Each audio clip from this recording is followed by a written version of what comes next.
over the last 2 weeks to just kind of give us a quick overview of what your thoughts are. Nick is going to take some notes down, and then we'll try to drill down a little bit on what we're trying to focus on. I think we have, so what he's basically has is performance criteria, fairness and accuracy criteria, participation criteria, and what we don't want to consider. That should not be included in this in the interest of fairness. So I don't know, I think Jennifer, you gave us some feedback. I know Christy, you gave us feedback, and Rick, you gave us feedback. Did anybody else provide us? And Dave, okay. So do you guys who wants to lead us off? I thought mine was the least interesting, so I definitely don't deserve very much screen time. Okay, Rick is gonna lead us off. Okay. I made a couple of quick bullet points of just things that I've been thinking about over the course of the last 2 weeks. And I guess at the top of my list was whatever the system is that we come up with, or if there is going to be a change, are fairness and accuracy still the two primary goals? Or we listed a lot of goals in our first conversation, and I don't know what happened to those, whether or not they were ranked or whether they were, some are in the bucket and some are out of the bucket. So I was really interested to hear if we have an agreed list on what it is we're trying to achieve. The term, we talked a little bit about diversity inclusion, which in my work life is really important to me. I have a degree in philosophy, so I worry about this kind of stuff. But in athletics, I'm not sure, except on the front end of getting people to participate. I'm not sure on the results end how we manipulate things so that diversity and inclusion are being achieved. So I was interested in that. And then kind of an elephant in the living room, is the goal to create a single list where we can say this athlete is ranked higher than this athlete, even though they don't participate in the same distances. This one does 140.6 races and this one does sprints, but this person is a better triathlete than this person. Or are we just trying to come up with an engine that says, okay, within the world of 70.3, here's the ranking. Within the world of sprint, here's the ranking, right? Both for men and women and for age group or whatever. And then kind of in the world of, if you want to play data scientist and we have access to better computers, should things be based on the difference in people, the time that people between results, or should it be based on percentages? Like I finished 1% behind Dave, or I finished 5 minutes behind Dave. Those are very different for a sprint and for a full Ironman. And I'm wondering whether or not we want to work percentage in terms of ranking events as opposed to things like altitude and weather and all of the rest of it. So, and then my last little point was, can we use last year's rankings to somehow rank fields? So that's what I was thinking about. But the big ones are, what are we trying to get out of this ranking system? Is it just fairness and accuracy, or is it trying to do more work for us than just providing a cool list? Yeah, I think those are really good points. I think when I'm looking at the rankings, and I think the points you raised we really need to discuss, and maybe we take them one at a time. What I have is, are we ranking people by distance or segments or formats, which I think we absolutely need to do. I think that we need to look at athletes. If the goal is to drive athletes to participate in different formats. So I'll give you guys just sort of like a high level with our race directors, what we're hoping to do for next year is, and this is pretty confidential, so I'm assuming everybody knows this is cone of silence room. Thank you. We're looking at changing our one-day membership to an event license, which basically means that an event director, anything that they do that is associated with their event, if you buy a one-day race license, you can do any of those things, whether it be multiple clinics leading up to your event. Like Malibu, for example, they had open water swim clinics for 6 weeks leading up to the event. The person who registers for Malibu should be able to go to every single one of those open water swim clinics on one membership fee if they don't have an annual license. We are trying to encourage race directors to add different formats to their events. So it's nothing to add an aqua bike onto a triathlon. You just have the aqua bikers go out after the triathletes do, and they're basically off the course at the same time. It's maybe a difference of 15 minutes in terms of where people are on. So we want to encourage our event directors to expand the formats on site. So I do think in terms of things that we should be thinking about is rankings based on format or / discipline and distance, and have them different, because I do agree. I mean, one of the things we were just talking about, you know, I think if you go out and do a sprint triathlon and you push it as hard as you can and you're throwing up at the end, which a lot of people do in a sprint triathlon, that is no different in my mind than going out and doing an Ironman and throwing up at the end. I mean, it's the same level of effort. I mean, comparatively, it's the same experience at the end. Not happy either way, but we don't want athletes who are doing short course, and that's what they want to do. And there's a lot of people who will never do a long distance or did long distance and won't go back, right? Yep. We want them to be able to be considered and rewarded with All-American or honorable mention or whatever those are. And then we're strictly talking right now performance. We're not talking about the participation basis of what this system will look like. Maybe we focus on performance today. So I do think that's an interesting topic that the group should weigh in on in terms of their feedback. Percentage versus times. Wow, that's a math problem, right? That we need to be thinking about. And I'm not sure we want to use last year's ranking because it uses that pace setter program. And I think the final thing, at least in my opinion, that we should not do is we should not handicap events, because the minute we do that, we're then saying to our community, this race is more valuable than this race because of the number of points that you can get for both of those. So it's like maybe the point system is consistent across all distances and all formats, but people are ranked differently. Yeah, because I think one of the things, as Liz mentioned, that's very important is that we have to support our race director community. And we're certainly supporting the athletes and the ranking system. But as we mentioned, if the ranking system is going to be performance-based, that is completely well within our means. But if we, as she mentioned, start to handicap those courses, then we can have a lot of athletes that are deterred from going to certain races. And if that's the representation that we have to the race director community, then those race directors will not want to support us and they will not want to sanction with us because we actually aren't offering them any value. So to have the fairest, I think, is one of the biggest things that we're trying to hammer down. And then to your point, Rick, it's really trying to compare athletes who don't even race in the same events as one another, because you can do a 5150, but the courses are very different depending on which race you go to. The variables that come into play and the types of, as we mentioned, it's not just weather, but it's conditions, it's water conditions, it's whether or not it's actually the same amount of distance in terms of the swim, the bike, the run, where those vary differently, whereas somebody could have a 10-minute longer run, but it was actually a better performed run. But there's just so many things to consider with that. So I think, as you mentioned, that percentage of time is a good thing to consider. So, and it probably, to that point, it should be event-based.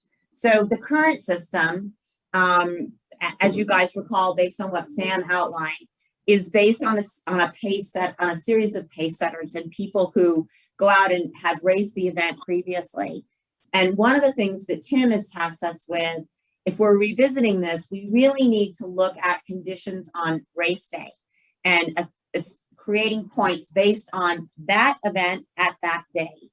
And so, you know, that's one of the things that I think we need to be looking at, and maybe unless you guys disagree.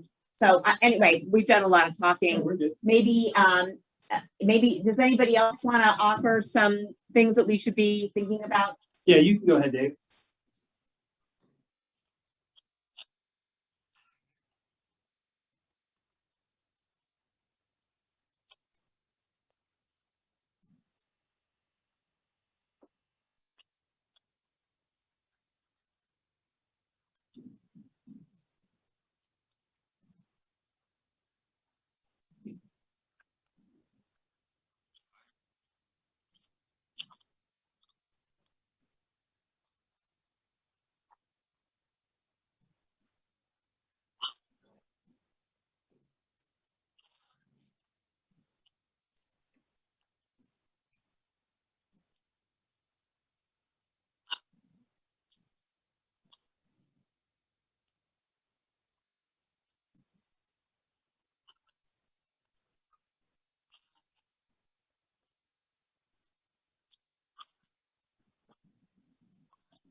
I think I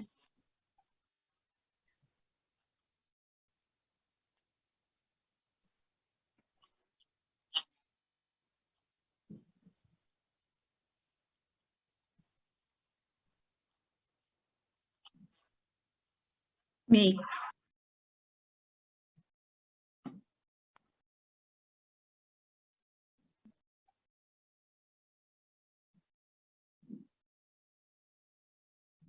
yeah. And then- Oh, sorry. No, you're okay. And then I know Liz and I talked about this, and one of the things is that if the consensus is that by trying to look at as much of the data as possible and trying to figure out if there's ways to look at every single course and trying to find ways to make sure that everything is accurately rated, if we ultimately come to the decision that this current scoring system is fine, well, ultimately then the next goal is the problem. Again, as you mentioned, the problem statement is that we need to work on the timeliness and create a program that expedites the results, et cetera, et cetera. Well, I think that's one of the problem statements we're trying to solve for. And the other one is to make the system where all athletes in our sport are engaged in it, as opposed to a small percentage. Now, there's nothing wrong with that small percentage. They are loyal.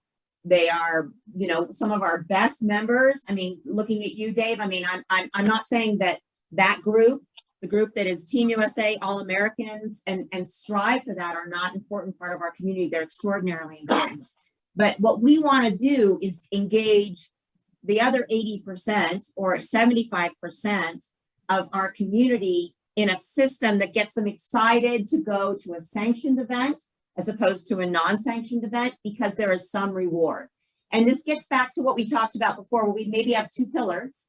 And one of the things that Nick and I have talked about is we may come to the point where we say, okay, the existing ranking system is totally fine, and we're going to leave that alone. And really what we need to be solving for is the second pillar, which is the participation. And that may be more of a loyalty component that we work through at some point, and we may come to that.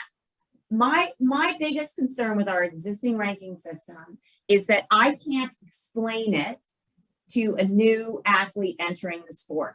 And I can't explain it in a way that gets them excited about going to Sean Ryan's race because he's sanctioned, or opposed to a Tom Richmond race, which is not.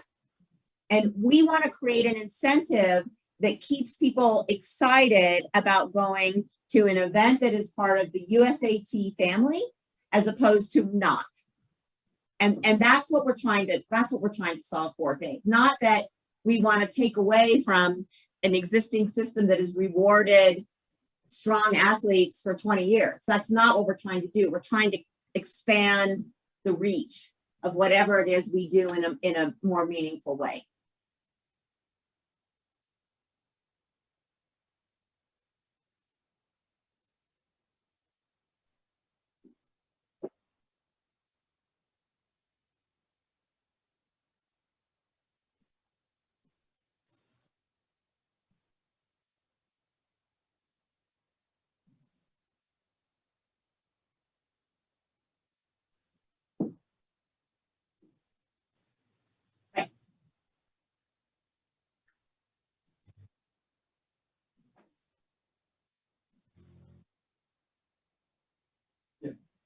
Well, if we can simplify it, or, and I don't know if AJ's on, I can't tell if AJ's on, but if we can, I think if we keep the current system, fine.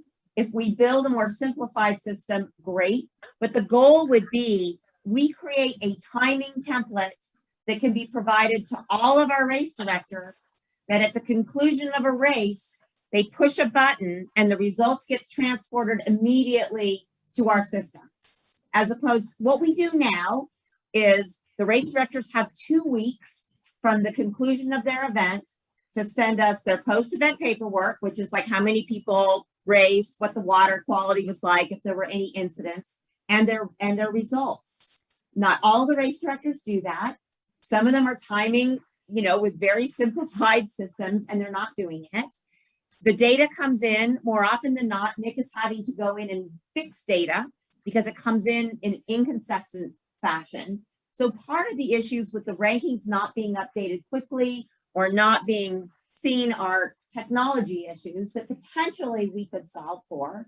with a more simplified system. But one thing, just so the team knows, there are, of course, Excel spreadsheets that are provided to every race director that says, here's the rankings template. This is the information that we need in order to rank a race. Whether or not we get that information is a whole nother matter. So there is a template. But I think what Liz is leaning to is, and Dave, this ties into what you were saying, regardless, we need to create something that allows them at the click of a button to submit results to us, because the emailing them or uploading them to the sanction application for us to retrieve them just doesn't seem to be going as smoothly as it could. And I think that's where AJ definitely ties into this. But the long and short, Rick, I think to answer your questions, yes, the overall purpose of a ranking system is that it's fair and consistent, and it allows people to measure how they're doing across, well, and this is the part that I think this group needs to decide. Are we going to continue ranking short distance, long distance athletes together? Do we split it up? I can say in previous years, we've done some analysis on it, and about 3/4 of our races are in the short and intermediate length, and the remaining 25 is in the long or ultra distance. So there's some hesitation that says if we were to start splitting up rankings, we wouldn't have enough races of the longer distances to rank athletes, because there's just not that many. What do you mean? So we either would have to change what our policies are. So like right now, to get a ranking in triathlon, you have to do 3 races of any distance. Doesn't matter, just do. But that's just right. That's just a number, right? Like, so yeah, it would be the like suggestion that you have to do 340.6 races before USAT can rank you, just on the surface seems ridiculous, right? Like someone that was not thought through. Right. And so you might say, hey, great, we've got this working group on ranking. First thing we can do is say, yeah, that's not really. Except that you don't need to do, sense. But you don't need to do 3 Ironmans to be ranked. You can do 3 races of any distance to be ranked. And there But what if you only like, I mean, what you're saying is we value participation, diversity, and inclusion, but we're not interested in people who only want to focus on long distance courses. How many people actually only do 1 a year, though? I coach a large group of athletes, and I can tell you that all of my athletes, whether they compete at 140.6 or at sprint distance, do more than 2 races in a year because they want a dress rehearsal. So they don't, I personally do not coach anybody who approaches the sport with 1 race a year. Right. But what we're saying is that if the ranking system is meant to drive participation and we want to think about diversity and inclusion, right? The inclusion might not just be ethnic. It might be people who have either don't have the time or resources to race that often. Like for me, I do 3 70.3 races a season, right? Mm-hmm. I train every day, but that's what I have time for, is to do 3 races. But other people who are on a longer course, like the 140.6 people, might only do 2. And to suggest that, well, we don't value you because you only do 2 races, I think would run counter to the diversity and inclusion goals of USAT. Rick, and that's a great point. You know, diversity and inclusion is not just about ethnic or gender or any other thing like that. It is about the diversity of our populace and what they're doing. Yeah, socioeconomically, Dave talks about this a lot. Socioeconomically, it's really hard for some folks in California to get to New York. All right, so, it's just not. Yeah, so maybe one of the questions of this group is 3 totally arbitrary, or does it give the better representation of their athletic ability? Which I think is what it was originally set as. And going back to before my time when they were coming up with this, I believe they said, well, you know, you could have 1 race that's really good, or you could have a person who does one race, and that's not really a good judgment of what their general athletic ability is. We need more than one. Reading through documentation from way back when, there had been suggestions of, well, do we require 5? And people were like, 5's too many, regardless of distance. And I think they just settled on 3, but I don't know if there was like any additional research or anything like that that went into it. So I think one of the things that this group could say is, maybe we say the formula is exactly the way that we want it, but we want to split up the short distance and the long distance people. And we want to require 2 at the longer distances, but 4 at the shorter distances. I don't know. There could be any number of things that we do.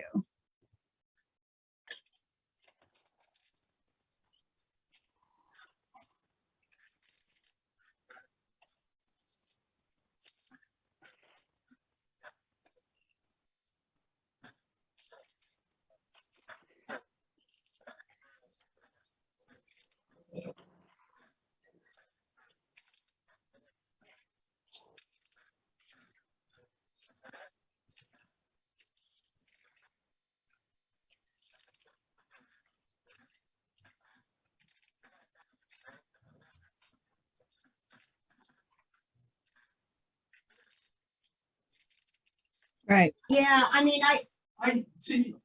Yeah, Well, I think along the lines of the diversity, equity, inclusion, everything. One of the things that we're missing is that there are a lot of socioeconomic factors, but it's not just a rankings issue. It's an education issue. It's an access issue. It's, do we have resources available for athletes of all walks of life, especially in ensuring that the sport survives because of the costs. And then with race directors incurring additional costs, there's a lot of things that we have to consider besides just this aspect of it.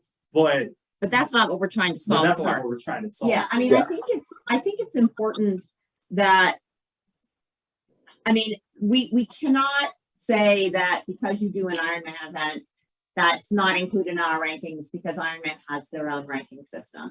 That's not inclusive of our race director community, right? But we do want, you know, we have what, 4,000 events that take place in a real year, notwithstanding COVID.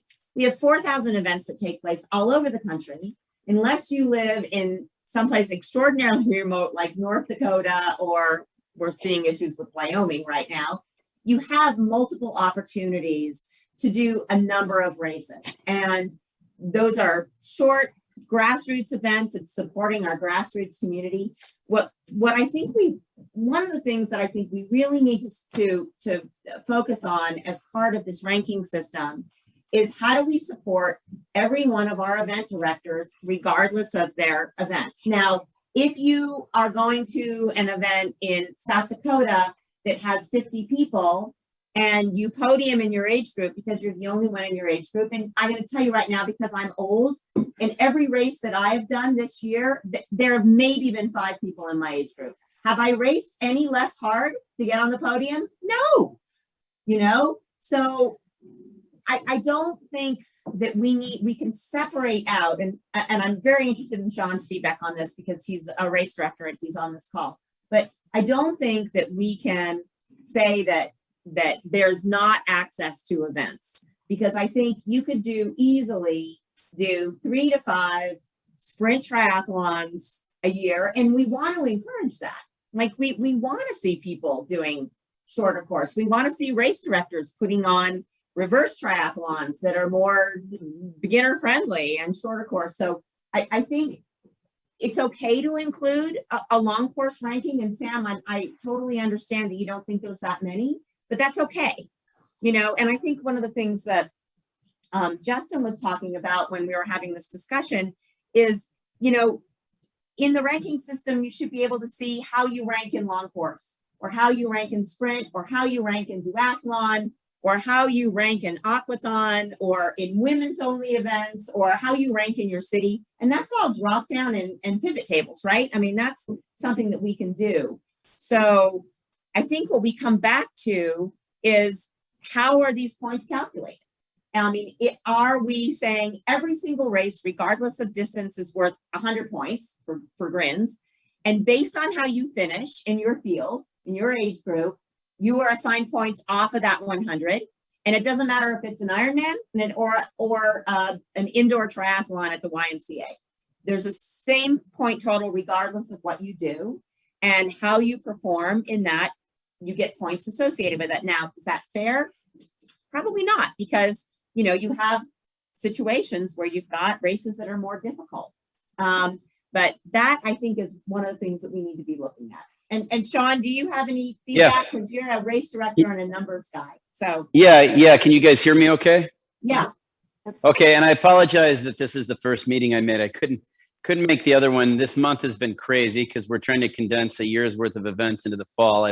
I've got 4 events in 5 weeks this month.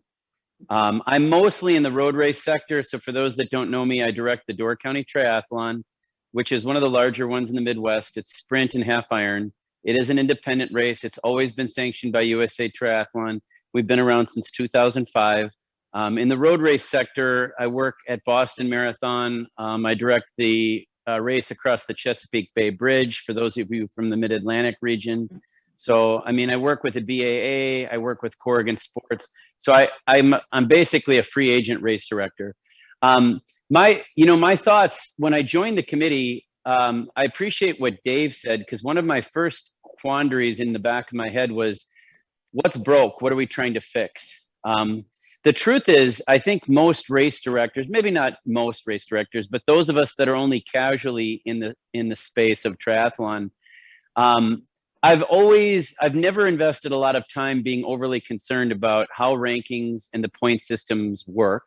I'm very aware of their existence. I've been very conscientious with my timers over the years about making sure that they submit them, that they follow the protocols. I am a quant jock. In a former life, I was a commercial finance analyst for a bank. And so I'm good with numbers and spreadsheets. I always look with meticulousness at how they format them. And I try to catch the mistakes and make Nick's life easy, I guess. But I've never been very concerned about, what exactly is done with these numbers and the rankings and how are they processed. So I was wondering, and I appreciate Dave saying that, are we trying to fix something that's not necessarily broke? I do, because I don't know or understand at this point what's necessarily wrong with the system. I do understand, I think Liz was saying, it's hard to communicate how the rankings and the point systems work clearly, articulately, and in a simplistic manner. So that is certainly a goal. I also appreciate that someone brought up earlier that any changes that are made need to avoid giving any kind of weighting or bias to any events. I can tell you, working out in the field, interacting with other race directors, there is what I would say a healthy amount of distrust of that. Sometimes USAT's moves are based on politics. They're based on economics. They're based on doing what's best for USAT, not necessarily what's best for the USAT sanctioned races or the independent races out there. I've heard accusations, and I do know Tom, of course, so I've gotten earfuls from Tom, but there's anxiety about, is USAT pushing their age group events? Are they pushing their events to the detriment of the independent races? Is what they're doing, we're going to be in the best interest of me as an independent USA Triathlon sanctioned race director. So, anything that would, I guess, create more distrust, more anxiety isn't going to be good politically within the race director community for USAT. But yeah, simple is good. If there is a way to streamline it. But the reality is, if I'm like most race directors, I depend on my timer. I think, the age of the race director doing everything, including the timing, is for the most part come to an end. I think most of us out here in the race directing world are dependent on third parties to process and submit those results in hopefully an accurate fashion. So it sounds like a lot of the problems right now is one of, how are the results submitted? How timely are they submitted? How accurately are they submitted? And then on the flip side, for those just coming into the sport, can we in an elevator speech, communicate how they work. So those are all worthy goals. So Sean, I would ask you as a race director, because you'd mentioned that, race directors are aware of the rankings, but they're not, it's not like first and foremost in your mind when it comes to an event. Do you see that there is the possibility that the ranking system could be a key selling point for people to go to events? Like if we were to give our race directors a seal that said this contributes to whatever the name of the program is that we come up with if we have a change, do you think that that could be leveraged into a key selling point if the rankings were easier to understand and communicate? Yeah, I definitely think, I mean, if it stands to reason that if you could get the athletes to be concerned about where they're ranking, or get more of them to be concerned about where they're ranking, then having, when people ask me, why do you sanction, like Tom challenges me all the time, why do you sanction with USAT? Right now, the rankings is not a huge issue. I know some of my athletes care about it. The reality is sometimes I suspect that it's the minority. I've never really asked them. So I don't have, this is another selling point, is do the race directors know how many of their athletes care? Right. I do not know. And I've been doing this for 16 years. I have no clue. My suspicion, here's the bad news. My suspicion is, if I had to guess, I'd say it's 20% or less that actually care at all. And that's, you're right, John. Yeah. I think unequivocally you are absolutely right. So one of the things we've knocked around, and I don't know if this works for the race directors. Let's just say hypothetically we keep the ranking system the way it is, and the 20% of our community that understands and embraces that ranking system, we don't change it. Maybe we just try to find a way to get the results to us in a more expeditious way. And really we focus on the second pillar, which is participation. And it's almost like a loyalty program, right? So one of the things that we knocked around here, because we're looking at it as part of our club program, is do we establish thresholds for the number of events you do and give you rewards as a member based on that? So let's say if you do over 10 events a year, which I know Dave Campbell probably does, do we give Dave a free membership? I'd say yes. He's supporting our event director community. I knew eventually I would say something, Dave, that you liked. But do we do that? Do we create a loyalty pillar as part of our ranking system? Keep the ranking system the way it is for the All-Americans and the Team USA people who understand it, but create a new participation-based program that rewards people for their participation. And Christy, I think you mentioned in one of our first meetings, or maybe it was on a tri-club meeting that we had, do we reward people for giving back to the community in some way? So do we establish a set of criteria? So Sean, you've got a bunch of people that come and volunteer for your event, but they're also athletes. Do they get points for volunteering at your event and giving back to the sport in a way? And we create this loyalty program that is participation based and keep the ranking system the way it is. I feel one of the best things that could happen, especially, and to your point, Dave, one of the biggest things is if we can somehow market this better, if we can somehow provide value from the rankings to the race directors, to the athletes, then I think the participation model will directly influence the performance model, which then can help us with the pace setter system, because if we have enough athletes in each discipline doing enough races, then therefore that number goes up, and then therefore we know that the accuracy goes up as well. Because if our intention is truly to increase racing, then it can really help our scoring system as it resides where it is right now. What do you guys think about that? I see Jennifer's nodding her head. Yeah, I think one of the difficulties here is this two bucket thing, performance versus participation. And if you concentrate on performance, well, then it's going to negatively impact the ability for people to want to participate. And then like Dave, I'm in that same category too. I don't want to go to an unsanctioned race.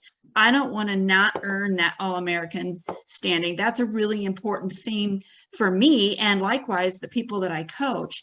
And I'm the one that actually wrote that email about somebody I knew that had done 6 Ironman and then was ranked like second in the world in Ironman, yet he wasn't able to obtain a Kona slot. So really, was he as good of an athlete as the Ironman points made him look like? No, absolutely not. And that I don't think is a benefit at all for what USAT is trying to drive.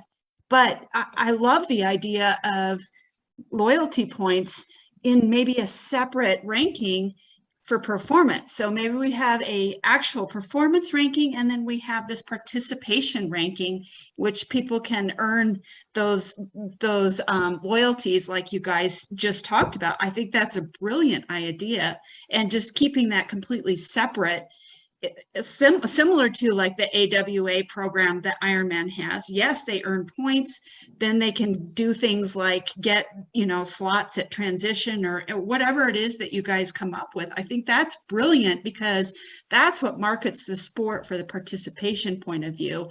And then the more athletes that come to races, the better and better and better they get. Yeah, I think that was a good point that Nick raised, and I think Jennifer, I think you're saying the same thing. If we grow the sport, and Sam, I'd be interested in your take on this because I think you probably next to Dave understand the pace setter system better than anybody. If we increase participation, does that make the pace setter structure more fair and accurate? You're on mute. Thank you. Sorry about that. Yes. So the more people we get participating, it would definitely improve the pace setter system and rankings overall, because we have more data to pull from and to calculate that par time that everybody would be compared against. So I do think that would be an overall goal of this. I would say it wouldn't impact it necessarily this year. It would impact next year. Just in the sense that the pace setters is still based on people's overall score from the previous year. So we may get 10,000 new people racing this year, just as an example, but those 10,000 would earn an overall ranking for next year, but they didn't have it this year. So they're not going to impact this year's ranking. Sam, I know you and I have never really talked about this, but I don't know why this just came to mind, What but do you think of it, what if Justin? is there a way to use the pace setter system where we basically construct an idea of using multiple years? So like a 3-year period to really look at a year-over-year progression, because then we can see how much athletes have actually either improved their training or their times or their scores, especially if they do the same races. So instead of just comparing them to their 3 races from a previous year, what if we did it for their top races that they've done over an extended period of time? Okay, so no, we haven't ever investigated using pace setters from multiple years. It would be something that we could look into and see how it would change the calculations. I hate to say this, Nick, it would be you and I manually calculating it though. No, and I'm telling you, we're not doing that. No, I just mean I think to test the theory. I think we could test the theory on a few races. We could do a few sprint races. We could do a few intermediate races, and we would just pull the pace setter data from each year. Like, I don't think that would be a difficult model to try to build out just for research purposes. Is there a way to take our current system and explain it in two sentences that would make sense to somebody? I mean, like, Dave, can you explain our current system? I'd love to hear, like, Sam, I know you know how to do it already, but. Well, if you want to, sorry, Dave, go ahead.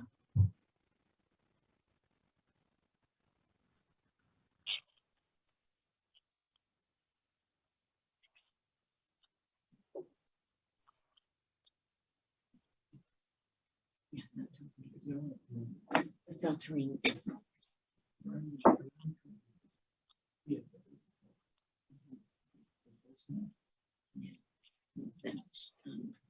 Justin's talking about like different fields.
Right. Oh, Dave, I So- do believe sorry.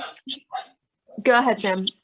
Oh, I was going to say, I believe that we have some limitations on filling like the Team USA teams based on criteria that comes from the ITU. I'm not 100% sure on that, but there may be some limitations there.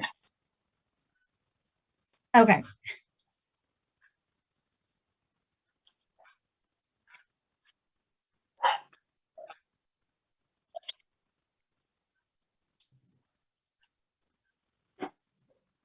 Well, there is a way, Okay. but it's like it's the lower priority of the ways. I mean, you can based on your rank at the end of the year get an invitation to, but I don't want to focus on Team USA because I that's a totally different conversation and this is different. Justin had an interesting idea with our existing system to make it more interesting, to expand the net. Do you want to share that Yeah, with by us? all means. I mean, I agree with Dave from the standpoint, I like the ranking system. But the problem is once you start dropping below 15th or 20th or 25th on that ranking, it doesn't matter, like no one cares. But if you could find a way to compartmentalize where like we had more ways of breaking up that data, so you could see where you rank nationally, which is important to those who are looking for all American status or looking for other key variables. But then you also had a way to break it down to say, okay, where do I rank in Colorado Springs? Or where does my club rank? Or where do I rank relative to Colorado? Because if you suddenly then find yourself fifth in Colorado, or you find yourself fifth in Colorado Springs, then that gives you a reason to keep trying to climb that ladder. And it's a better way of engaging some of the newer athletes who are into our sport, because suddenly they can see themselves as being successful rather than seeing themselves as 50th on a ranking that doesn't matter to them. Yeah, I really like that. I mean, I love that idea of being able to drill down to like you keep on filtering until you get to a place where you can go, hot damn, I'm first in my neighborhood. You know, I mean, Sam's like probably cringing right now, but I do agree with that, because I do think that's a way to keep the existing system but create engagement on at least from an existing ranking system. But I don't want us to not look at a participation-based loyalty component as part of this rebuild. I love the filter idea, and that's Is that participation? is the participation. Yeah, and again, not. Christy, were you saying hitting something? any of the performance. Go ahead, Yeah, Sam. I was going to wait until Justin and Liz were done. But Justin just said exactly what I'm thinking, which is, you know, the All-American Team USA, like that is the people who are following the ranking system and know that it exists and are interested in where they are. It's a small top tier group of people, generally speaking.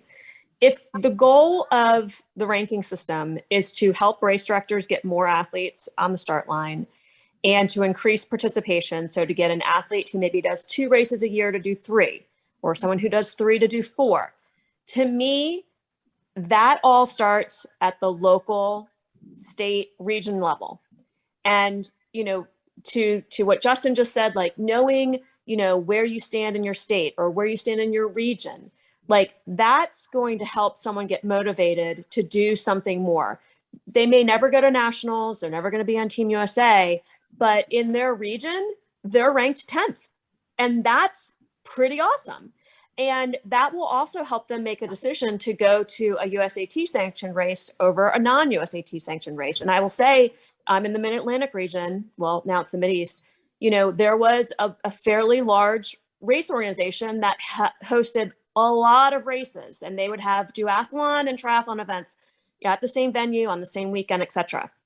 Well, that race director turned over ownership, and ownership said, well, we're not going to sanction all of our races with USAT, just some of them. And they sent this survey out asking, you know, athletes and coaches, hey, are you, you know, does this make a difference to you? And I was like, yeah, we're not bringing the team there any longer. Like, if you're not sanctioned, we're not going there. And that race doesn't exist any longer. And I'm not saying it doesn't exist because of us. Like we don't have, I'm not claiming that much power, but I guess, you know, I don't know if there's a way to even know how many triathlon or duathlon or other multi-sport activities even exist that are not USAT sanctioned. Like, is that a big universe of races that are happening out there that aren't USAT sanctioned? Like, I don't know that there are around the area that I race. All of them seem now. There is a bit of a, and Sean can probably speak to it more because he lives and breathes with it, but we are getting feedback from our event directors that are questioning the value proposition of being associated with us. And part of that is on us. You know, we haven't demonstrated that we're more of a mission driven organization as opposed to the DMV. I think we talked about that in our first meeting. You know, insurance, if people see the only reason to be part of USA Triathlon is insurance, then they're not going to be engaged. And there is a movement out there that is being led by a disgruntled race director where he is basically providing his own sanctioning. You're talking events. Tom. You're talking Tom. I am talking, or as we affectionately refer to him as Tom. Tom, yeah, Tom. Well, hey, just so in the hierarchy of reasons that race directors sanction their event with USAT, insurance is number one. Back in the dark ages, just 15 years ago, access to mailing lists and reaching out to the athletes was paramount, and USAT was great with that. So, I mean, they helped me launch my event, and we had 1,000 within the first 3 years. Without USAT, I probably couldn't have done that. So there is still access to athletes and awareness. Although with social media, that reason largely has subsided because anybody can reach out to unique demographics like triathletes on social media. A third reason that's big for me, but I'm in the minority, I was surprised to find out, is officiating. I'm actually very passionate about officiating being one of the main reasons that I sanctioned with USAT. I was disappointed.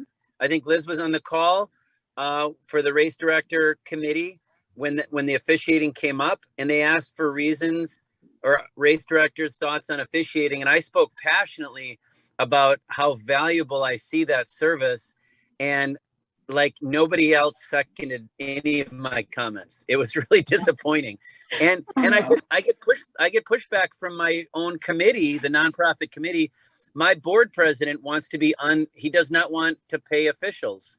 And I said to him, well, who's going to do the officiating? He basically wants to be non-officiated, which in principle offends me greatly because I'm a purist.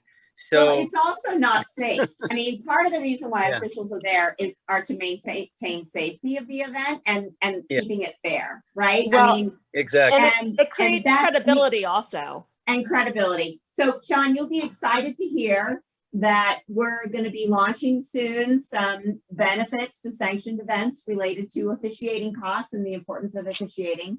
We're also taking all of our officials through customer service training.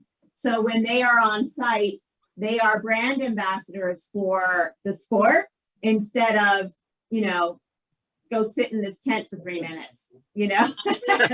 Well, I've been fortunate. I've had good officiating, but you notice in none of what I said was rankings and points there. Yeah. But it dawned on me listening to you guys that if you want the athletes, I mean, listening to what Christy had to say, if you want the athletes to care about rankings and points, if you want to raise their awareness, it starts with getting the races themselves to promote awareness. Is there a link on a USAT sanctioned website? Click here to see the latest rankings. Mm-hmm. Click here to see, you know, the results. Our results have been posted. Click here to see how it's affected your standing. I've never done that. And if you want the athletes to care, I think it starts with getting the races to care. Yeah. And the other thing that I would say to add on to that, Sean, is, you know, when there are like races within races, I think that's another way to get athletes to race and do more. So there's a mini series that gets put together of these 4 races that you get points in these 4 races, but they roll up to like, national rankings, whatever. So like maybe you win this little series that's happening in your state or region, but at the same time, you're getting these points that are rolling up to nationals. And so you can, I know that happens a lot in like cycling racing. Like there are like, in cyclocross, there's like, all these different like little series that are happening, and you can go and win the leader's jersey, but you know what? As soon as you get ranked within that series of cross racing, you're going to go to every other single cross race that's in that series. And you're still getting points for like overall cycling to move up to get your next category of, your license. But those are the races that I'm going to be going to this season, because I'm starting to get rankings in that series. And that's how I'm going to build my calendar. So, and we used to, I don't mean to keep going back to what we used to have, but like from a junior's perspective, when regions were really organized with their own, race series, we had talent ID series races. And those were existing races that were sprint or super sprint races that already existed. And I just pulled them together and said, here are these 5 races this season. Hey, juniors, go and race them. And there's a consolidation of talent. And so, when you go there, there's going to be some competition there, which is great. And coaches would bring their teams. And you got series points, within those 5 races that already existed. And oh, hey, by the way, you got rolled up to USAT rankings, and you could get, be an All-American for, as a junior also. So it's taking this macro thing and making it much more micro for people who are never going to go to nationals, Right. or they're never going to go out. Never going to go outside their state or their region to race. Yeah, no, I think that's a really great point. And, I'm already seeing in my head now where at the end of the year, when the rankings close, you can go into the rankings platform and you can drill down as far as you want and print a digital certificate that says, I'm ranked 3rd in the state of Maryland in this age group in this distance. Make it a social media badge, and then people will actually. And social media share it. badge, yeah. There's so many ways And to be able to like promote that. And likewise, if you want to keep driving athletes, just add a club category. Yeah. Just if you can categorize by club in the West and say, we're the #1 club in Colorado Springs, or we're the #1. Yeah, the plan is definitely to incorporate the clubs. It Yeah. definitely works in all the races I pick for my athletes. Yeah. I'm going to the USAT section race because I want to support our club as well as. So getting on the club, which is an interesting thing because we're looking at that now.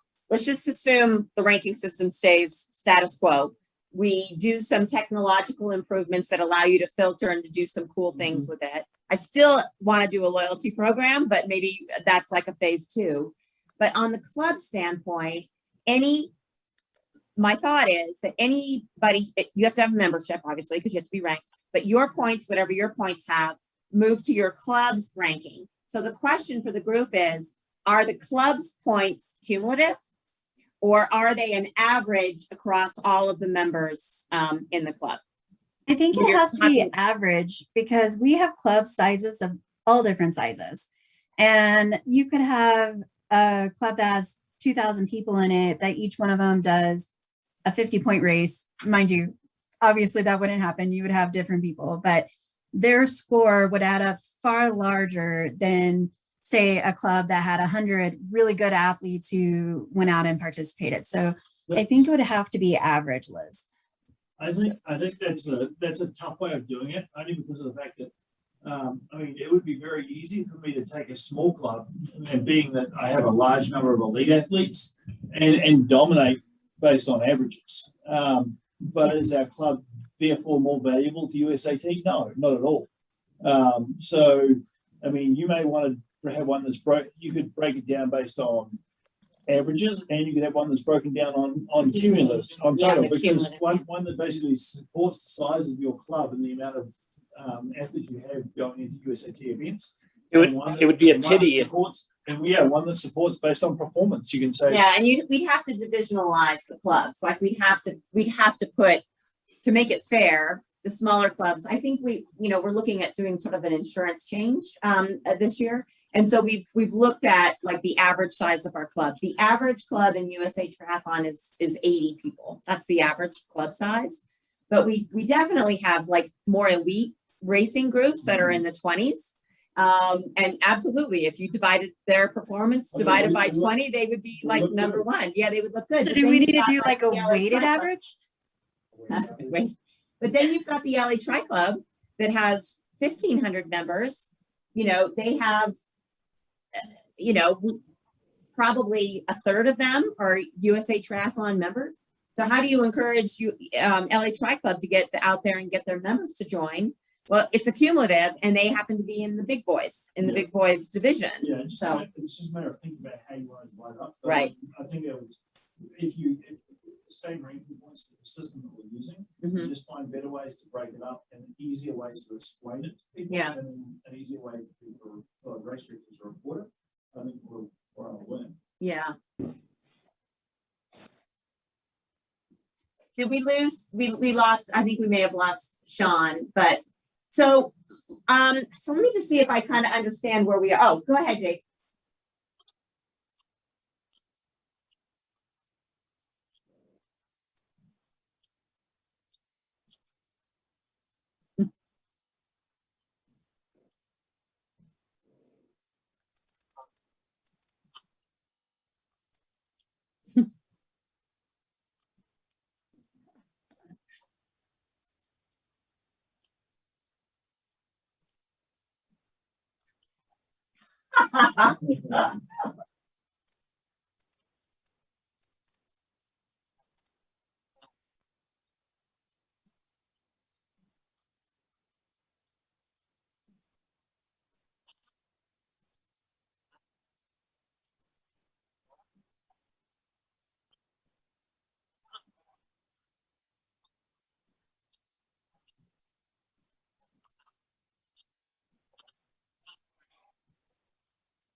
Yeah.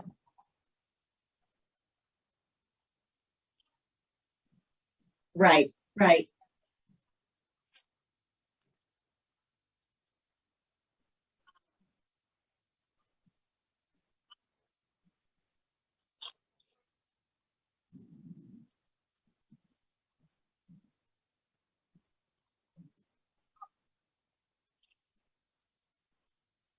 Right.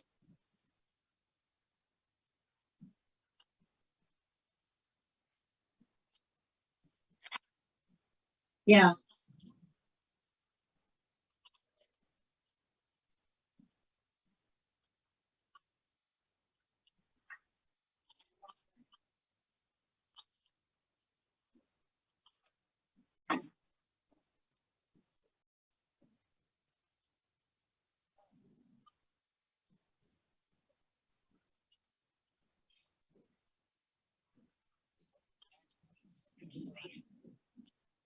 Yeah. Yeah, no, I think that's really cool. And you've mentioned legend a couple of times, and I think that's very intriguing for, I mean, for a component of our system. Like, how neat would it be to encourage our athletes to go and try a whole bunch of just different disciplines? And if you participate in at least one of the different disciplines, sprint, Olympic, duathlon, aquathon, whatever those are, one of those qualifies you to go into this bucket of not, we wouldn't use legend obviously, because I think that needs to be reserved for world championships, but we could come up with some other name that, you know, I've done all these different disciplines, so therefore I get this discipline badge or something like that, or I get a t-shirt at the end of the year that says I mastered all disciplines or whatever, as part of this like participation based thing.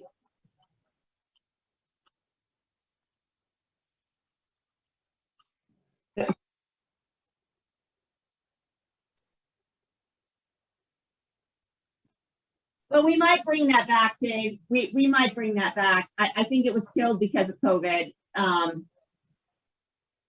Yeah.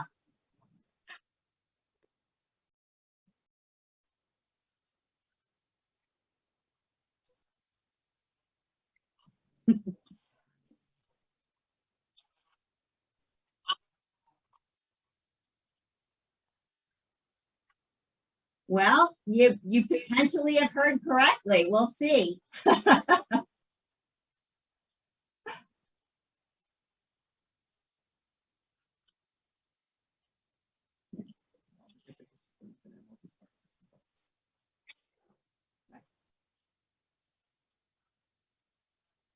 Yeah.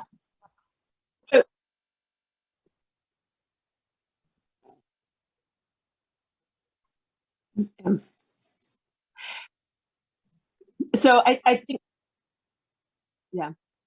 Yeah.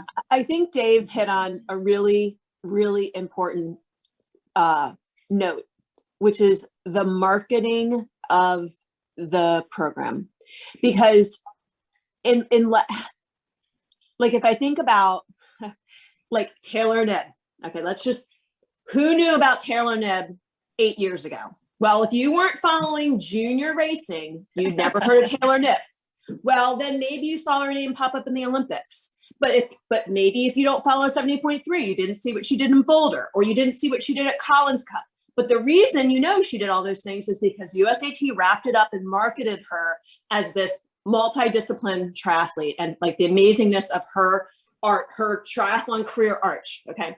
So if we can find this great ranking system and we can create all these great badges, why do people ride Swift all the time? Well, you're getting badges for every course you do and every Alpe Zwift that you ride, whatever. Like, it keeps you motivated to do it because you get some stupid badge on your dashboard when you log in. Okay, so we know that this is what motivates people. But unless it's transparent and you can see where you are in the standings and it's being marketed and like pushed out by USAT marketing, it's going to fall flat. Yeah. I think that's a really great point, Christy. I absolutely agree that, you know, part of what this discussion is trying to identify, is there a better system out there? Sounds like maybe we're aligned on keeping the existing system, but innovating it by having a series of filters so you can kind of drill down, adding a marketing component to it, enabling people to be able to download badges that are like athlete recognition type of programs. The concept of being a legend without calling it a legend, you know, to be able to participate in different disciplines and to get some acknowledgement for that. I think really what we're coming to, Sam, which I know is going to put fear in your heart because you manage the technology part about this, but it may be that we're doing kind of what Rick had suggested in our first meeting, which is we're creating a gamification of our existing ranking system to build relevance within our athlete community. And so it expands the net of people that we're talking to beyond the top 20%, not saying that those top 20% are important. And wait, All-Americans, till you see what your All-American package is going to look like this year. If my budget gets approved, just want to let you know, it's going to be pretty badass. Only if my budget gets approved, so everyone like burn incense to see if it goes. But, you know, transparency, a very simple explanation, if we can, about how the points are calculated. This concept of being able to drill down. Ultimately, Sam, I think I would really love to see us do some sort of a rewards program where if you hit certain number of events that you do, you get a goodie from us of some kind. I think that's worth exploring, and I think maybe as the team we can do some brainstorming around that. But it sounds like to me that what the groups, I'm rambling, I'm so sorry, but it sounds to me like what the group's recommendation is: keep the existing system, market it better, create more opportunities for people to see where they land regionally, age group, by sport, clubs, whatever. Create those opportunities to feel more engaged, kind of do like a Strava-like ranking system, for lack of a better term, with lots of options, and market the heck out of it. Did I miss anything from this group? I think the one thing that still needs to be addressed, though, is creating an explanation that is super simple so that race directors can talk about it, athletes can talk about it, and coaches can speak to it, so that there isn't any confusion anymore about how to gain your ranking. if we can just make it an elevator speech that's 2 or 3 sentences that everyone has clarity on, I think that would help so much. Do you, Jennifer, do you know how to say that? I'd love to hear how you would describe it. Sorry, I had muted myself already. I don't have a great way of explaining it quickly, but I mean, I think I'm effective about it because I tell people about how there is a pacer and then you're ranked against that pacer, and that then enables you to get a score. And those scores are compiled in the database. And once you have raced 2 in anything but triathlon and 3 in triathlon, then the average of those scores will give you a total ranking. And I love that we do have a drop-down menu, because we have a regional one, we have one for Colorado, we have for age group, but I love Justin's idea of bringing it way down at ground level instead of this 10,000 foot view, because 1,000 people, only the top 10 are really going to care about their ranking. But if you make it so that you're top 10 in your little district, and you can see the progression of that, I think more people will care about it for sure. I think you guys can task me with, I will throw out a ton of elevator pitches as we kind of progress through this, and then everybody can kind of vote on what is the best one. So, yeah. Okay, so it sounds like for takeaways for us for our next meeting is we'll come, I have notes of everybody's feedback. We'll come back with a recommendation and have you guys take a look at it and give us your feedback on that recommendation. And then based on that, we'll take it to our leadership team, see what they say. Yeah. Okay. Yes.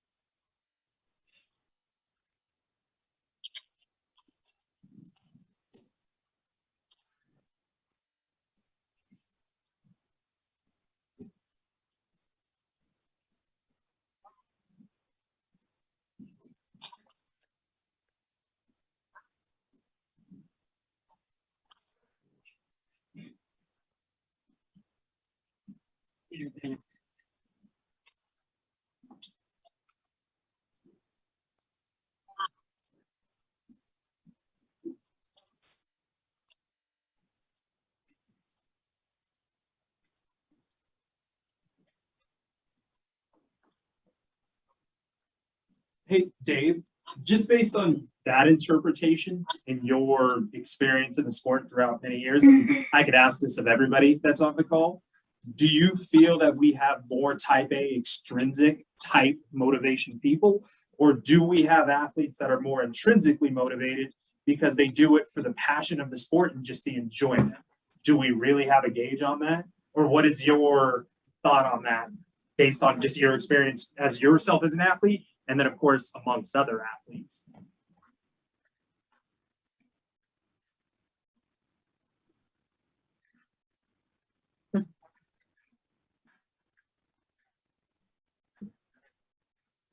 And we miss Wildflower a lot.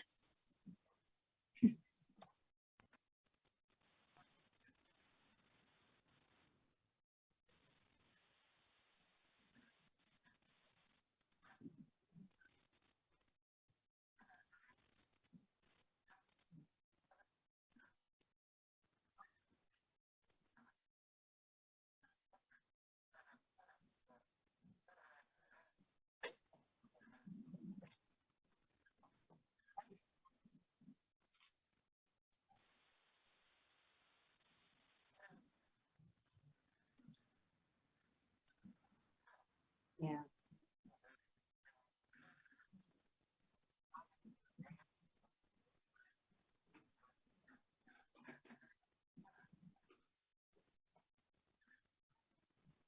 It Yeah, sure I think you're seems, right.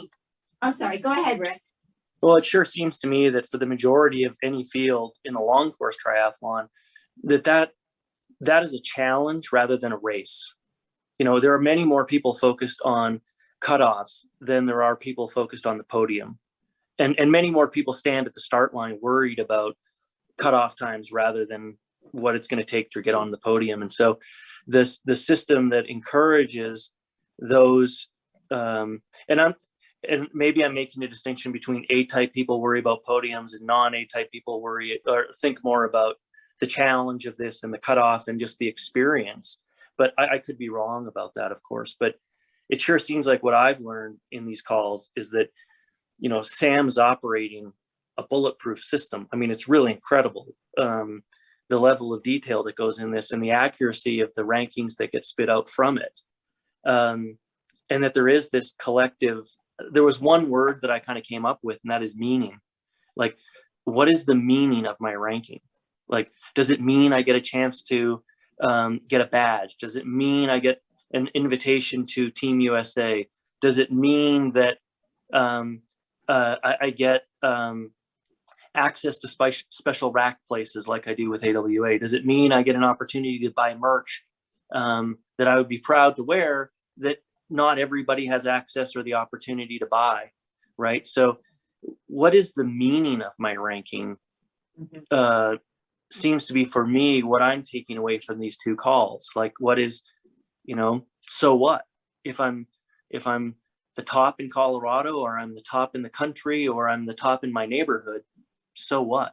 And if we can answer the so what question, then I think we can drive participation, because if there's a real meaningful thing, if Dave's carrot, if the carrot is delicious, I'm going to want to get after it more often, you know? And I think that Jennifer, a lot of what you just said, kind of the penny really dropped for me. So thank you for your comments. I think you're right. And Sam, thank you for the system that you run. I mean, it's really great. And Nick, Honestly, I'm desperate, man. I'm desperate. You got to get the Utah, the Ironman 70.3 World Championships in that system, man. I'm desperate to know where I am. So I have to, just for point of clarification, Nick is now the master guru of all rankings things. Well, it sounds like there's two really big brains behind the system. So my confidence is only going up that there's more brains in the pool. Yeah, no, from a tech standpoint, you know, thankfully the program works. That's the important thing, but it definitely would not work without Nick's passion for it. I gotta tell you guys, and just on a side note here, Nick, when we hired him, he spent so much time making sure that as many races as he could possibly got in, to the point that he would go to websites for races that had not submitted results, manually look up every single person and manually create the rankings so that athletes wouldn't miss out on their rankings. Like, bar none, Nick is like the most dedicated person on this that I've ever met. Okay, so I think we're at a point where I think we've got a plan. I'm pretty clear on what you guys are saying.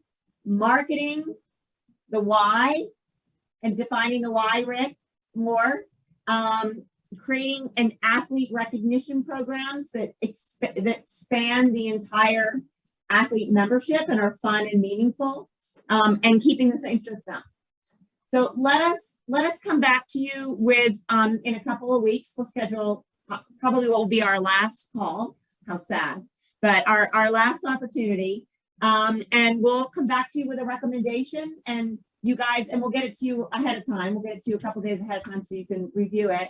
And then you provide us with your feedback. And then from that, we'll develop a final draft. Nick is tasked with presenting this to the SMT. What is the date? November? Okay, we might need to push it back. We're going to push it back so we have time to get the recommendation. So sometime in November, Nick is going to be presenting the recommendation of this committee to the senior management team, what we call the SMT. So we'll get this out to you, and we'll get another meeting scheduled pretty soon, the first part of the month.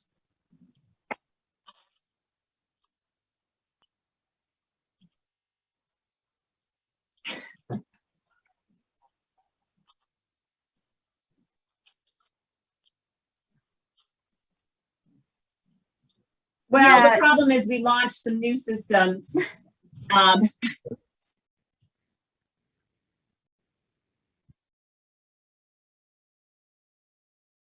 Well, I'll let Sam speak to that. I mean, one of the things that we're trying to do, Dave, is we're being as transparent as possible. We're letting them know that there are issues and they're on our end, and that the blame falls completely on us. I mean, that is our intention. And our intention is to make sure that we fix it and we do it quickly. And I promise you we're close, and Sam will say that too. All right. So yes, Dave, I have had a developer working on this, and we ran into a problem where when she gave us the program, it works perfectly fine on her computer, but when it came to our computer, it wasn't working. It's a caching issue that she's trying to figure out what's causing it.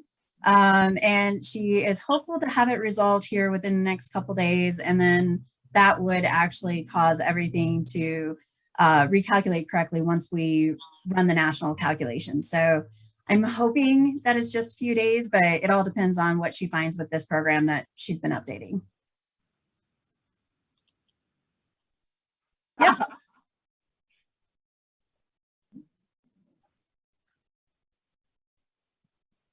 Yeah.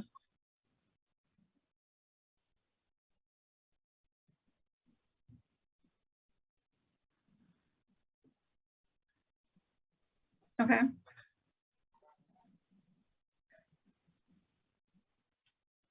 Yes.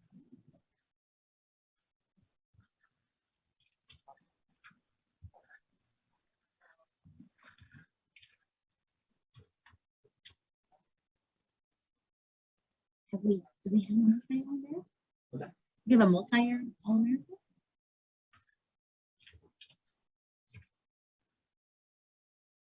Yeah. Yeah, no, well, we're definitely, I think we definitely need to do that. Okay, so All-American in every format. Yeah, no, Okay. Dave, I think we're all on the same page that it's one thing to offer recognition, but the recognition has to be special. Like not everybody gets it, you know, that it's not every, like I saw on your Facebook page something about to be an All-American NCAA swimmer, you have to make the final pool for your event. So there's 8 people in the country that get the label All-American, you know, 8 men and 8 women for each event.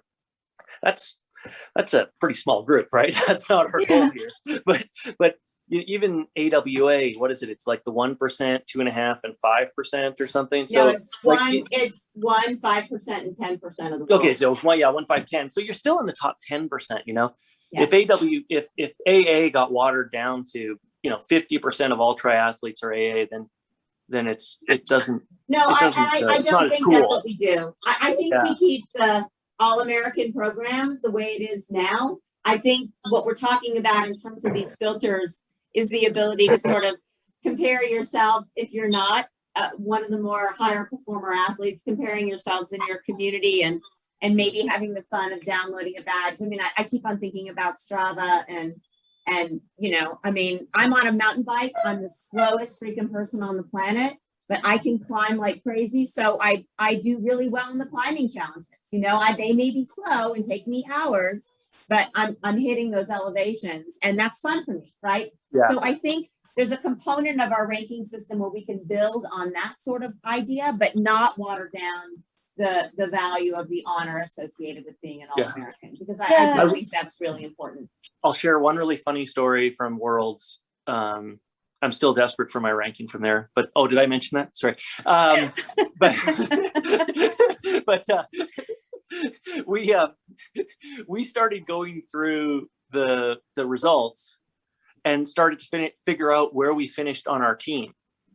And so if we were going to add more team stuff in, knowing like when you go to a big race, because I don't know my teammates from Europe and from the rest of the country, right? I know the ones in my region, but you know, being able to look at my Worlds result and saying, oh, I was 3rd from my team in my age group, you know, and we were all laughing about that and having a really great time with it. And it actually caused a lot of us to connect who otherwise wouldn't have connected. So if we're going to bring team into this, I realize, you know, team versus team rankings is really important. But the ability to say, hey, I'm on Team Zoot, just show me the Team Zoot athletes. Where do I rank amongst Team Zoot athletes? People on larger teams like Zoot would really enjoy that. And I realize I'm throwing out something that might have 0 value other than fun, it would be fun. I totally agree. I think the club program is something that we're in the process of refreshing right now. Because again, our club community sees the only thing we offer is a possibility of insurance. So we're trying to really elevate our club program and make it a lot more fun, beginning with having a club competition at the multi-sport festival where clubs can come and they can pick their own team, 2 men, 2 women. And the teams will go head to head again with no divisions, maybe age groups, obviously, but we'll do them in 10-year age groups like we do for the Worlds. But we think that would be really fun. How fun would that be? I mean, we did a mixed team relay as part of the Collegiate Club Nationals, and it was hugely successful. And I know Christy was part of, on juniors, we had a mixed team relay that was also really fun and exciting. So we'll continue to do more of that. So Liz, real quick for this team then, who is determining what aspects we're going to, or what the criteria is for the gamification? So Nick, is that what you're putting together as a recommendation, or should this group come back? Basically, yeah, an ideal list of what are our entire goal is what will motivate athletes to continue their race and to increase participation. And then how do we involve that through that process, which involves rankings directly. So I will come up with everything that everybody said, and then that way we can kind of rate them. And then of course, based on Dave's interpretations of, especially with him being an athlete, like a tenured athlete. So his ideas of what are more important may be more valuable than somebody who's just initiated themselves in racing. But trying to just figure out exactly what the greatest benefits that we can offer, and then also the ease of building them out. Do we know if Design Sensory would have a monopoly on this in terms of building out how this would look inside the system, or do you even know if they have the capabilities? So they have a lot of capability, not necessarily monopoly, but I would think we would want, so from a selfish USAT standpoint, we want to drive as much traffic to our own websites as possible, with links out to other places. So I would want to, in some form or fashion, have it integrate into our platform, whether it's Design Sensory, who's our developers developing it, or if AJ or somebody else comes back and says, hey, here's this wonderful system, we would just need to figure out how to get it to live in our system. Okay. And we would want to be able to keep the data. So I think, and I'm going to shoot myself in the foot for this one, but as we were all talking, I was kind of thinking it might be cool to build a team. So if people like tracking how other people are doing, instead of them having to go and look them up every single time, have the ability to create like your own team on your own dashboard that then pulls in those people's results so that you can kind of see how you're stacking up. And then from that, Liz, we may even be able to create some sort of social team scoring that allows different groups who have said, yes, we want to be this team A or team Zoot. I think you said team Zoot, Rick. Okay. Then we can start stacking those teams against each other based on their national ranking, but maybe throwing participation in there. So Nick, I have a few ideas that I think may help in suggestions, if you and I can get together on it. Yeah, no, I would love that. That would be great. And then unless anybody has anything else, I know we're close to time. So, but yeah. Oh my gosh, Dave Campbell has to have the final word. Is that what we're doing here? No, the idea that he only has one more question is what I'm questioning.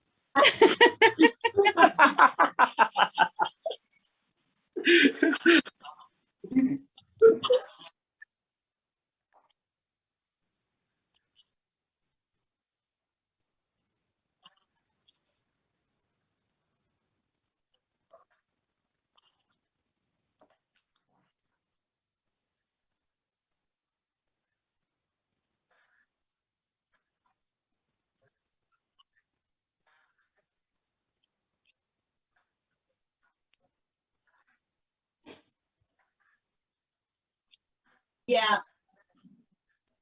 Well, I think that's a really good point. I don't know what the background was with it, but I think it's a way of recognizing performance in national championships. But I think the term All-American is inappropriate in this instance. And I think, that's a larger discussion that we need to have with Tim, but I'm adding it to my list because that actually was one thing I was thinking about, Dave, and I wanted to make sure we brought that to the forefront. So event All-Americans. Yeah. Yeah. I mean, and there's no reason why we can't celebrate those people who do well in the national championships. We should, but they should not be called All-Americans because I think that designation is based on annual performance. Well, and No way. No, it's not. You're next week. You are not getting on the next call and just sitting there. No way. We count on you, Dave. It would be terrible without it. I will Well, you say, guys, oh, sorry, go ahead. I just wanted to add this, that the one of, through this conversation and the desire to drive participation and this idea that we could parse data in many, many different ways. In a previous life, I turned around a drug and alcohol rehabilitation clinic. So I know a little bit something about the recovery community. And if athletes, like Sam, back to your point, if you were able to build private groups that were truly private, no one else could see them, but you could network with people, I bet, a lot of athletes who are in recovery would love to be able to support and also challenge each other by having a private group of, all right, I know you're in recovery, I'm in recovery. We go to the same meetings when we're at races. Hey, by the way, there's this group you're going to be invited in. It's totally private. It doesn't give up any of your, we're not outing you, but you get to meet a group of people who are also triathletes who share something that's fundamental to your identity.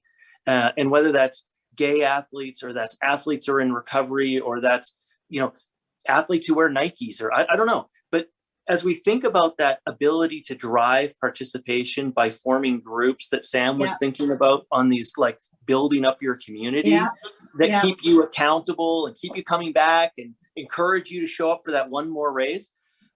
I would just encourage everyone to think really broadly about, besides being a triathlete, what are you? Like new moms, rookies, like this is my first season, and I'll stop throwing stuff out because I think that's really interesting. Returns, I really like that, Rick. I think that's interesting. I mean, we were given a presentation by the LA Tri Club recently of a club management tool that they have that's really extraordinary. Like Paul Hakimian's been working on it for 10 years, but it really is a social, it's all about the social and the connection, not so much about club management, right? It's like, how do we engage our members? And there's ways to communicate with one another in privately inside the platform. There's a way to see what events your teammates are doing. There's like all these really neat things. And it may be, Sam, that what you were suggesting and now what Rick is suggesting is something that we could scope for a 2023. And maybe it's not a club management tool. Maybe it's a community tool. And it does live in the membership system, and it does similar to what you were suggesting and also what Rick was doing. Yeah. It's so much harder. So I was to say, it's so much harder to leave a group when that group is an essential part of your identity. Yeah. Yeah. So I think we have to look at it from a liability standpoint, Liz. So we'll definitely need to talk through this with Nellie, and just Nellie's our senior counsel, just to make sure that we have all the waivers and whatnot put in place to connect people. But I think one of the ways that LA Tri Club was able to do it was they're not actually, it's like an internal email system. So it's not, you never have access to that person's personal information, but you can set things up to say, hey, let's get together. We're in the same club. In this case, we're just extending something like that out to say, I want to form a group. Here's the group that I want to form. Anybody can join it. People join it. And then if you're going to the same, like you can opt in to say, tell them what events I'm going to. We just have to have a lot of opt-in, opt-outs, I think, in order to manage this correctly. I want other people to know I'm a vegan, and I want to meet other vegan and triathletes when I'm not a vegan, by the way, but I'm a vegan. I want other vegans I want to meet other vegans when I go to races. Maybe we'll have dinner together at a restaurant that's appropriate, or I'm a Catholic, or I'm whatever, but there's a million things that people identify as core to their identity. And in addition to being of course, triathlete's the most important. Yeah. You know, I mean, there's other stuff. You know, it's really interesting. It's all about community, I think, which is like one of the greatest benefits to the sport. I think it's you see it more in triathlon than other sports. You certainly see it more than in cycling. And when I was with Ironman and we were doing the Tri Club program, I cannot tell you the number of athletes that came to us and said, I want to join Ironman Tri Club. I want to be part of your Tri Club, thinking that Ironman had their own club because they were feeling disenfranchised. They may be in a community where there's no club opportunities. And we know we have a lot of athletes out there that are, you know, in random places of the country that have no one to train with. So to be able to make those connections and to be able to say, we're going to meet at nationals and we're going to all, you know, come together and have dinner, or we're going to meet in transition or whatever, I think is kind of a neat thing. I mean, I do appreciate the liability, Sam, because we do need to be careful because there could be creepy people out there that.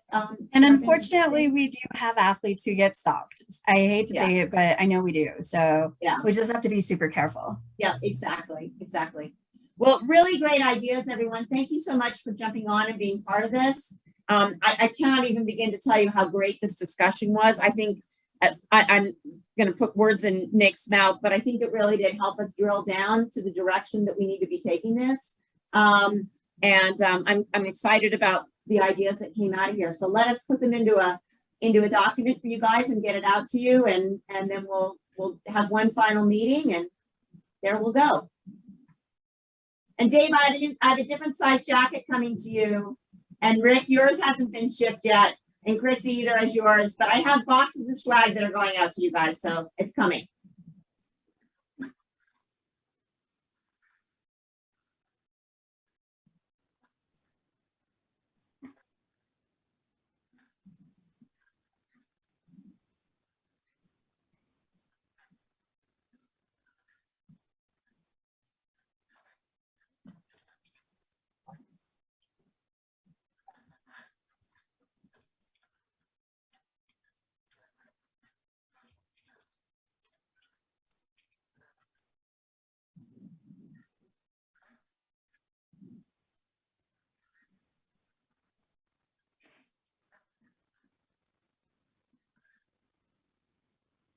Oh, absolutely. I mean, absolutely. That's one of the things that when I joined USA Triathlon and we were talking about improvements that we needed to make, it was extraordinarily important to me that we engage all aspects of our community and any kind of new policies, programs, whatever, as opposed to doing it in a vacuum. In fact, we had that discussion today around a club scoring system. And I told Tim, I'm not going to give it to you until we get with the clubs and we vet this with our constituents. Because it's, you know, this is your organization. It's what a membership organization is all about. It's your organization, and we need to be delivering value to you in areas that are relevant. So I appreciate your feedback, Dave, and I'm sure there will be many more committees that I ask you to sit on. So thank you so much, you guys. Have a great rest of your evening. Really appreciate your feedback. Thank you, guys. Thanks for being willing to listen. Bye. Bye. Absolutely. Bye.